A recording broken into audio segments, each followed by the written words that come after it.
Doctor Kohli, present world situation को देखते हुए अगर हम पूरे वैश्विक जो समावेश है उसको समझने की कोशिश करें तो भारत की जो इकोनॉमी है, इंडियन इकोनॉमी है, वो ग्रो कर रही है।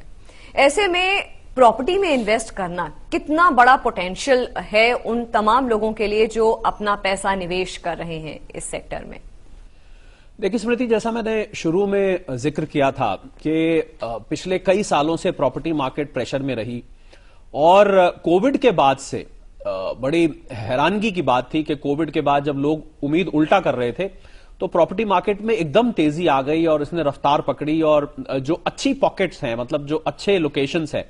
वहां पर प्रॉपर्टी मार्केट इस समय भी, आज जब हम बात कर रहे हैं तो प्रॉपर्टी मार्केट ऊपर को जा रही है। जो अच्छी प्रॉपर्टीज हैं उसमें अच्छा ट्रेंड दिख रहा है। तो वैश्विक परिस्थिति, भले ही दुनिया भर में हम रिसेशन की बात कर रहे हैं, ग्लोबल लेवल पर आईएमएफ ने बोला कि दुनिया के 1/3 हिस्से में इस समय रिसेशन आ रहा है, पर भारत की सिचुएशन, इंडिया की सिचुएशन उनसे बहुत बेहतर है और भारत को तो एक चमकता सितारा, ब्राइट स्पॉट बोला जा रहा है। तो मुझे लग रहा है वही चमकता सितारा या चमक वाली बात हम प्रॉपर्टी में भी लगा सकते हैं कि प्रॉपर्टी में आज भी चमक है और अगर आप अच्छी तरीके से इसका सिलेक्शन कर रहे हैं, मतलब आप प्रॉपर्टी की चॉइस अच्छी है इन्वेस्टमेंट के लिए, तो आपको यह अच्छा मुनाफा देके जा सकती है। और जो अमित ने बात कही आपके सवाल को, और अमित ने जो बात कही उसको मैं जोड़कर एक और उसमें कुछ जोड़ना चाहूं या उसमें आगे बताना चाहूं, तो लैंड ऐसा माना जाता है कि देखिए कोई चीज की कीमत कब बढ़ती है, जब उसकी सप्लाई कम हो जाती है। किसी भी चीज की सप्लाई कम होगी, कीमत ऊपर बढ़ने लग जाएगी, डिमांड ज्यादा होगी, सप्लाई कम होगी, तो यही सिद्धांत या यही प्रिंसिपल जो है प्रॉपर्टी में लगता है। तो अगर लैंड की हम बात करें, हम सब जानते हैं कि लैंड तो लिमिटेड है, लैंड सीमित है। लैंड का तो आप ये तो नहीं कि लैंड को बढ़ाते जाते हैं या लैंड की सप्लाई बढ़ती जाए। तो ऐसा माना जाता है कि लैंड अगर आप निवेश कर रहे हैं, भले ही उसमें जैसा अमित ने बताया रेगुलर रिटर्न ना आए, हालांकि कुछ लोग तो लैंड को भी किराए पे लेके उस पर वेयर हाउस या शेड बना देते हैं, पर चलिए हम मान लेते हैं कि लैंड पे खाली पड़ा हुआ है,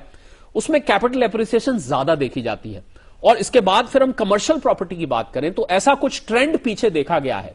कि कमर्शियल प्रॉपर्टी में रिटर्न जो था, जो पैसा आ रहा था डिविडेंड के रूप में या आप रेंट के रूप में या कैपिटल एप्रिसिएशन, ये कमर्शियल में ज्यादा आ रहा था। पर अब कुछ पॉकेट्स में हमने देखा है कि रेजिडेंशियल में भी बहुत डिमांड आ रही है। जो बड़े शहरों के आसपास के इलाके हैं, दिल्ली की, मुंबई की, बैंगलोर की, चेन्नई की, अगर हम इन जगहों की बात करें और इनके आसपास जहां लोग ज्यादा ढूंढते हैं रहने के लिए, वहां पर तेजी देखी जा रही है। तो ये डिपेंड करता है स्मृति कि हम किस जगह पर प्रॉपर्टी की सर्च कर रहे हैं, किस जगह पर उसको ढूंढ रहे हैं। यह भी डिपेंड करता है कि वहां पर उसका किराया कितना है, उसकी डिमांड कितनी है, कितनी जल्दी उसमें खरीद फरोख्त हो रहा है, इस पर भी बहुत कुछ डिपेंड करता है। तो लैंड लिमिटेड है, वहां पर कैपिटल एप्रिसिएशन, अगर हम पिछले काफी सालों की हिस्ट्री उठा के देखें तो हम देखेंगे कि लैंड में एप्रिसिएशन ज्यादा मिली है लोगों को। इसके बाद कमर्शियल में फिर काफी एप्रिसिएशन मिली है। रेजिडेंशियल में रिलेटिवली स्पीकिंग, मतलब हम सिर्फ कंपेयर करके देखें, थोड़ा सा कम एप्रिसिएशन हुआ है ओवरऑल बात कर। हालांकि कुछ जगह रेजिडेंशियल भी बहुत ज्यादा ग्रो किया है, पर अगर हम ओवरऑल बात करें तो रेजिडेंशियल में कम हुआ है क्योंकि वो लोग जनरली इस्तेमाल करने के लिए लेते हैं, लोग वहां पर रहते हैं, उसमें खरीद फरोख्त कमर्शियल और लैंड के मुकाबले कम होती है। बहुत सारे लोग घरों में इन्वेस्ट करते हैं, खरीद फरोख्त करते हैं, खरीदते हैं, बेचते हैं, पर रिलेटिवली स्पीकिंग, मतलब लैंड और कमर्शियल के मुकाबले रेजिडेंशियल में खरीद फरोख्त कम होने की वजह से, यानी कि वो हाथ जल्दी नहीं बदला जाता, तो इस वजह से वहां एप्रिसिएशन कम देखा जाता है। तो ये डिपेंड करेगा स्मृति के हमारे पास पैसा कितना है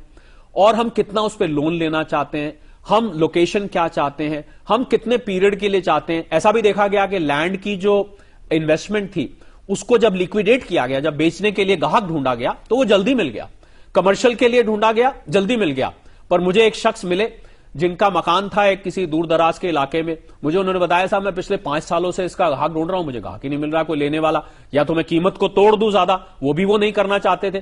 तो ऐसे भी कई बार होता है कि आप प्रॉपर्टी लेके, आपने सुना होगा अक्सर लोग बोलते हैं यार प्रॉपर्टी लेके फंस गए। तो फंस गए का मतलब ये होता है कि आप